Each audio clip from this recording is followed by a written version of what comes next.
Hey sports fans, I'm Mike. I'm Wes. And this is Fourth and Goal! The game of baseball is slowly being taken over by pitching, with hitting becoming a little less of a factor.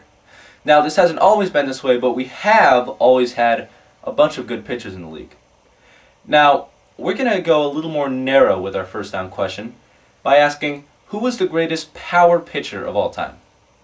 I think the pitcher who really does fit that description perfectly is Walter Johnson. He played in the early 20th century for the Washington Senators. And I'll quote Ty Cobb, one of the greatest hitters in MLB history, just to prove my point. He once said that Walter Johnson was the only pitcher he ever faced who literally made his knees shake as his fastball went by him. That kind of says it all right there. When people think of their favorite teams, they think of the players, the chants, the fight songs, but they definitely cannot forget the mascots. So our second down question is devoted to the mascots. Which mascot is the best in America? I feel it's the Philadelphia Phillies' Phillie Phanatic. He's been cheering in the stands of Philadelphia for many, many years, and you always know you're watching a Phillies game when the Phillie Phanatic pops up on the screen. He's a vital piece to the puzzle down in Philly. Now that LeBron James' Miami Heat are in the NBA Finals, there has been a lot of talk about LeBron James possibly being greater than Michael Jordan, or at least on the same level. Our third down question is he already at this level, or will he ever be? I think that he probably could be. He definitely has enough talent to, but I don't think he'll win over the hearts and minds of America until he wins at least 5 or 6 championships. And he does have a great chance to do that with the Heat. Now, I don't think championships are as big a measure as a player's success as most other people do, but I still think that he does need to show he can be a team leader and lead his team to at least 5.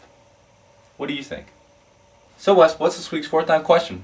Well, Mike, what will happen to The Ohio State University now that they've been found guilty of numerous NCAA infractions involving their football team? Wes, that's a good question, and as you may remember, just over a year ago, USC was hit with huge NCAA penalties for their football team.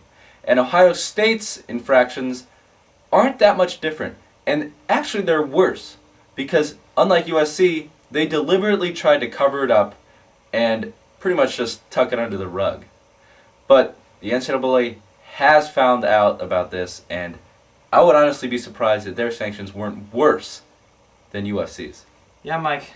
NCAA is going to bend Ohio State over. Well put. All right, Mike. Game of the week. And this time it's hockey. Stanley Cup Finals hockey. Boston versus Vancouver. Who do you got? Wes, I got Vancouver. There are 3-2, and even though it's kind of a cop-out decision to pick them, since they're already up, Roberto Luongo is looking pretty good. And even though he struggled in Boston in the first 2 games, even if the Bruins win this next game, they still had to go back to Vancouver, where Luongo has been lights out. Very true. And they should win in Boston, because they've outscored Canucks 12-1. Mike, it's going to be a difficult night on the ice out there for those players.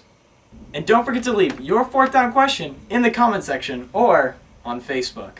Well, that's it for today on Fourth and Goal. I'm Mike. I'm Wes. Touchdown!